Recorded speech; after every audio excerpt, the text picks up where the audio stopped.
Good afternoon, good afternoon, good afternoon, everyone.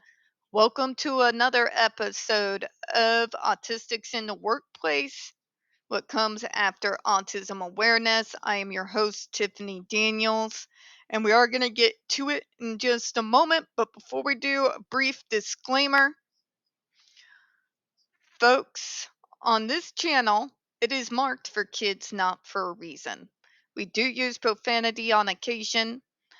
Every once in a while, we speak on dark subjects. If your child is 16 and younger, parental supervision is advised, all right? Okay, so as promised, we're going over the exact same thing that we did yesterday, but this is going to be for the autistic side, okay? So, once again, sorry, itchy. Conversation initiation and maintenance. Initiating and maintaining conversations can be challenging for autistic adults. False. That's bullshit. We went over this a little bit yesterday. Here's the thing, we have no problems initiating or maintaining conversations if it falls into one of our special interest areas. It is something that interests us at a moment, or it's a piece of information that is randomly thrown into our brains, okay? Where it becomes more difficult is when we're dealing with neurotypicals.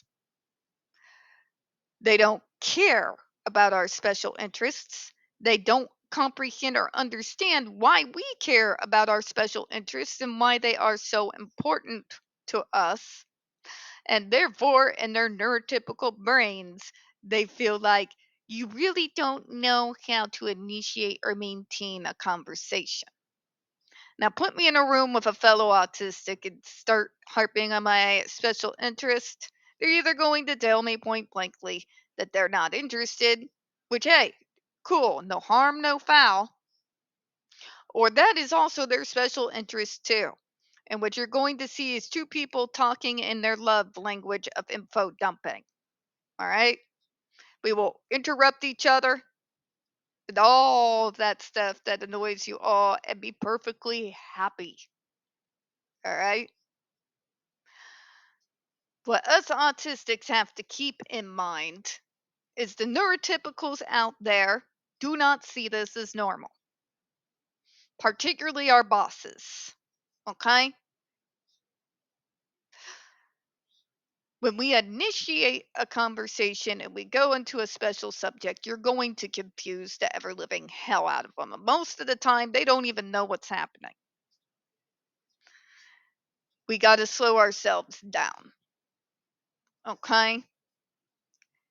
Now, one of the most numbing, anxiety ridden things on planet Earth that I have to do as an autistic in the workplace is initiating conversation with your boss. In particular, my main Achilles heel, asking for help. Okay? Now, when asking for help, we can't just go over the poor neurotypical boss like a speedboat. Okay? You're going to end up offending your boss even if they catch what it is you're saying and what it is that you're actually asking. More likely, they're going to end up incredibly frustrated. They may end the conversation with, like, those vague hang in there posters? Might end up like that because they are scrambling, folks. We have to realize that we communicate, not necessarily with more challenges, but that we communicate differently from our neurotypical peers.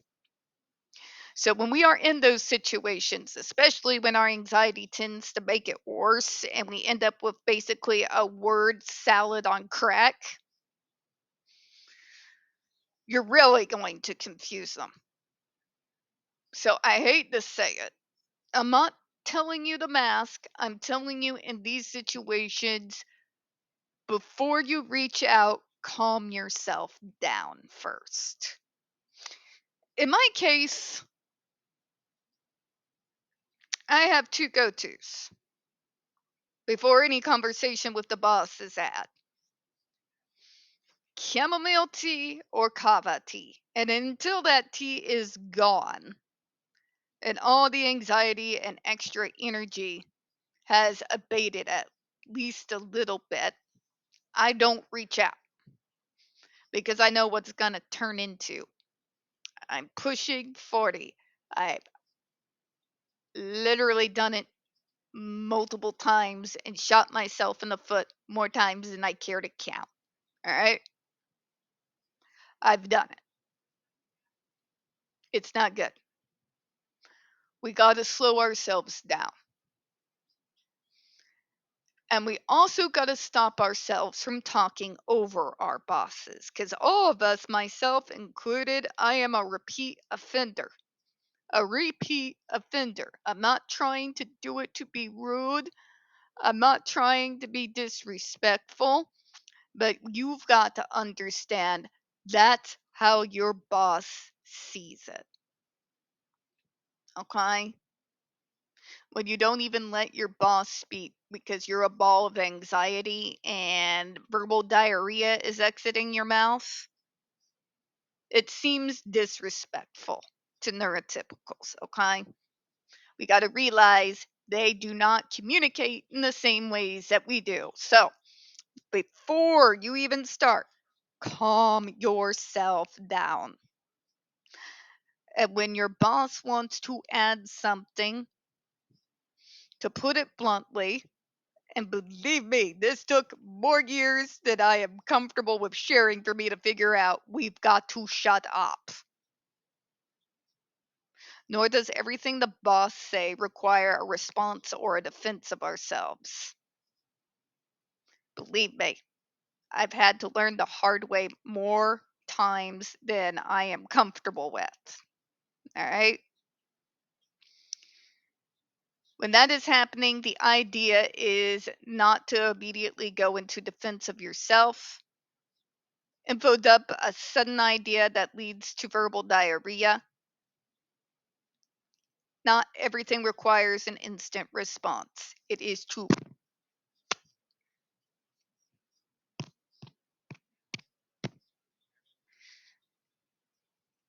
don't start talking right away after they have something to say.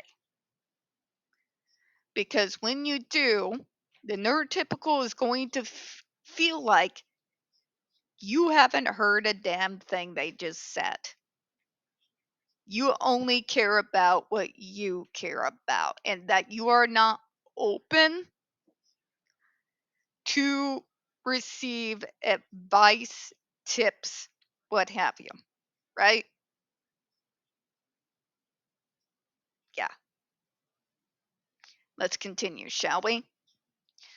Some individuals may struggle with taking turns in dialogues. What did I say? Right?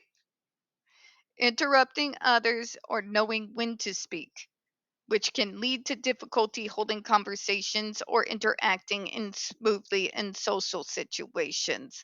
That's just what I was talking about. Exactly what I'm talking about. When you are in that situation, if they call a meeting, they're talking, you're not.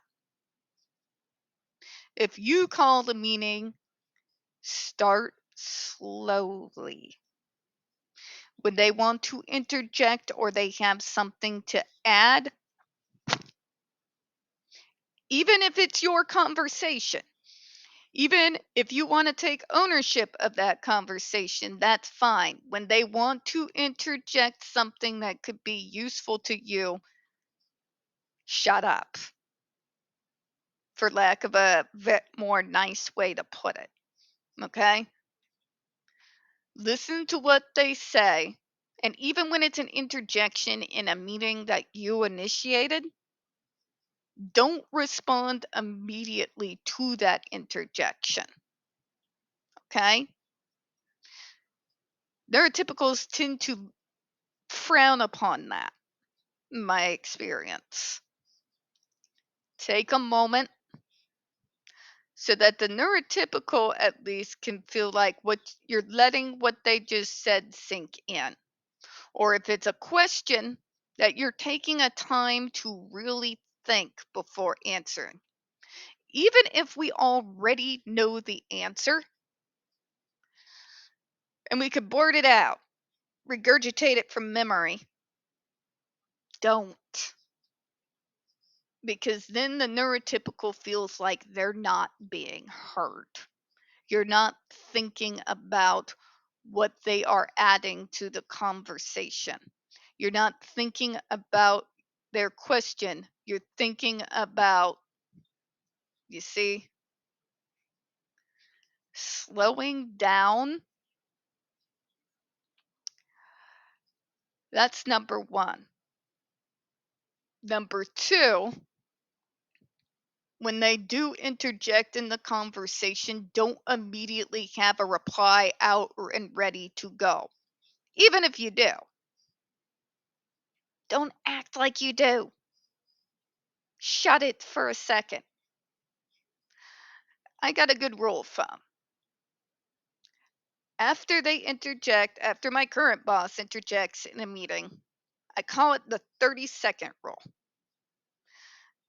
The 30-second rule is a grace period that I allude to my boss so that it appears to her neurotypical mind that I'm letting what is being said sink in when it already sinked in about 30 seconds ago.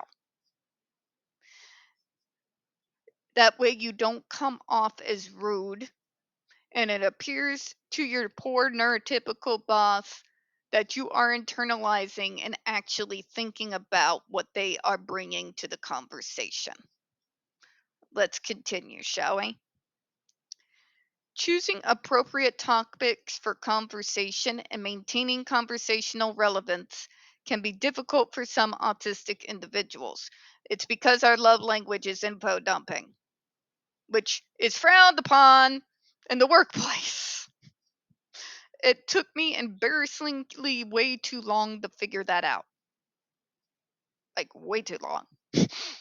I'm not proud, all right? Some of us take a little bit longer to learn certain things, particularly in regards to all the unsaid social rules that neurotypicals magically know somehow, and I do not. All right? But they feel like appropriate topics. Sometimes they are, but remember, not everyone makes the connections that we do. All right? So, how do we come over this? Appropriate topics for conversation. You ever had just like something really dumb just float out of your mouth during a conversation with your boss? And then, because it's a special interest, you begin info dumping. And all of a sudden, you start getting that from your boss, that deer in the headlights look. Yeah, that isn't good. That's no good. Okay. So, what we need to gear it towards is make it work appropriate. In actuality, although a manager may ask about your life, the idea is not to give them your entire life bio. Most autistics, this is what they call small talk. They want their pre programmed niceties. So you tell them, oh, my life is good. I'm going out to do this and this and this. How's you? How are you? Okay? Because most bosses tend to like to start off lightly, right? It also showed that they care for the employee. They do, to an extent. They actually do. Info dumping your entire life bio after that question is not considered appropriate. If you struggle in this area, I would recommend to try to gear back the conversation to the subject at hand. So once we get the brief niceties out of the way, shut your mouth, even if you do want to open it and let the verbal diarrhea flow. Don't do it. Let it flow in your head and nowhere else. All right? Shut it in your head if it makes you feel better. It does. It does. Not gonna lie, it does. All right? But in particular in the workplace, make sure the topic is about the workplace. Make sure when you start the conversation or they start the conversation that info dumping is at least brought to a minimum, if not done away with entirely for that particular conversation. All right.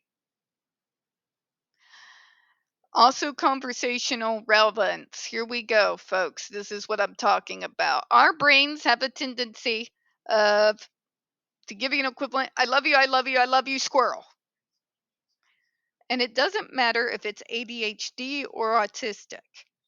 In that single area, our brains tend to operate exactly the same. All right. We do very much have the tendency of, I love you, I love you, I love you, squirrel. This is not so great when you're having a conversation about job performance. It's hardly a good idea for me to be in a coaching discussing my numbers and next steps. And the next thing you know, my head is whipped around where my boss can see it. I'm like, oh my God, there's such an adorable bird. And you go in an info dump.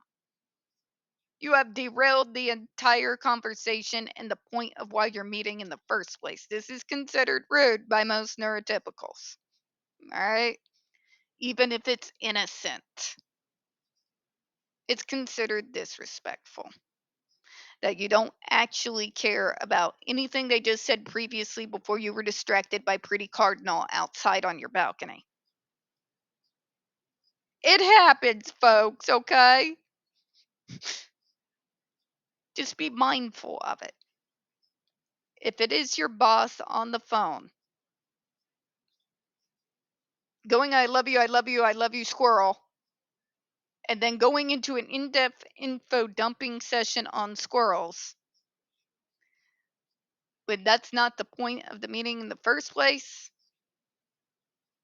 yeah, kind of really watch that. If you are in a job situation, this is the easiest way for us autistics. We're good at categorizing, right?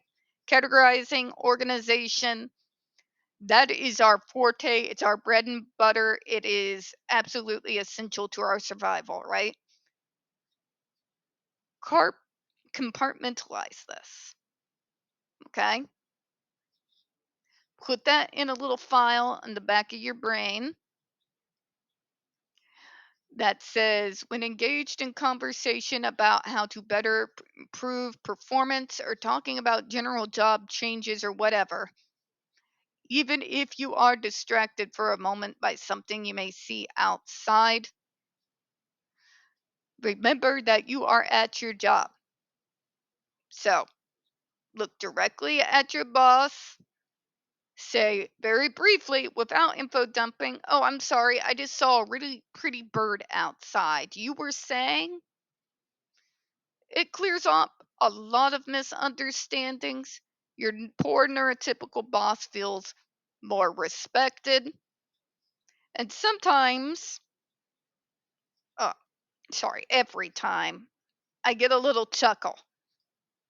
They say, oh, that's fine. I've got a few birds too. I understand. And then you can get back to where you need to be. So compartmentalize it. If it is a boss meeting, it needs to be focused entirely on the meeting. And my focus needs to be narrowed to the topics of that meeting.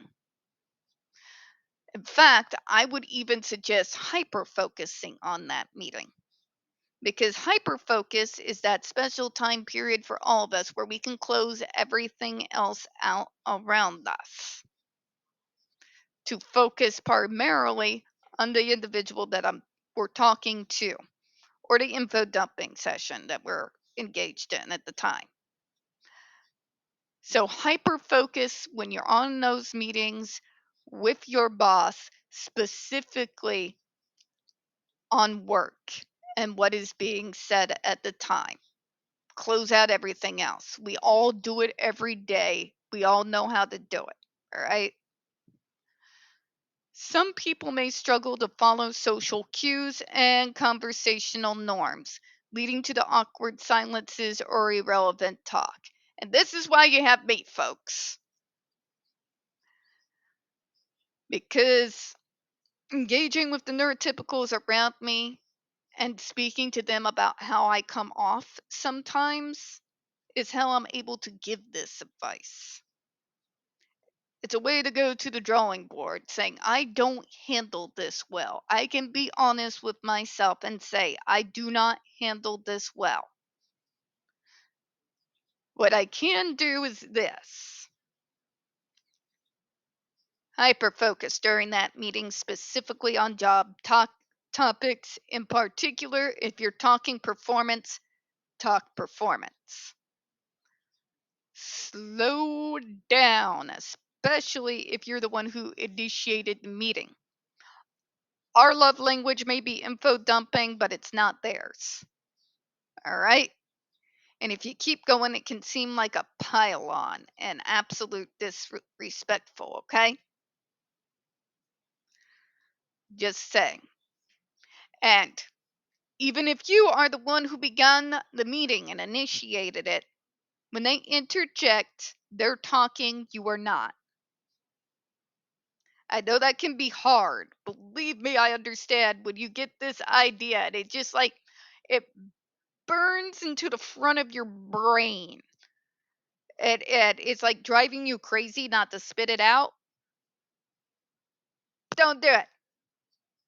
Scream it in your head if you have to, but don't do it. It's incredibly disrespectful in the mind of the neurotypical. Okay? Even if it's pertinent to the subject at hand, wait for them to stop talking. And even after they stop talking, don't immediately come in there like you're freaking roadrunner going through a mountain to get your thought out there. Wait. 30-second rule, remember? At the very least 30 seconds, and even that can sometimes seem rude. 30 seconds to a minute. So it looks like you're thinking about what's being said to you, even if you've already internalized it within the second that it stops leaving their mouth. That way, the neurotypical understands that you're internalizing it, you're thinking about it. You know, sometimes our brains run faster than neurotypicals, all right? Please, for the love of God, remember that, all right? When our brains are speeding and we've got an idea and a thought, don't just go blazing in. It seems rude. It seems like you're not actually listening or internalizing or thinking about the things being said to you, even if you are. Even if you are. Because 9 times out of 10, we actually are listening, even when we come running in like that. But neurotypicals don't know that because that's not how their brains work. And unfortunately for us, they are the majority of the world.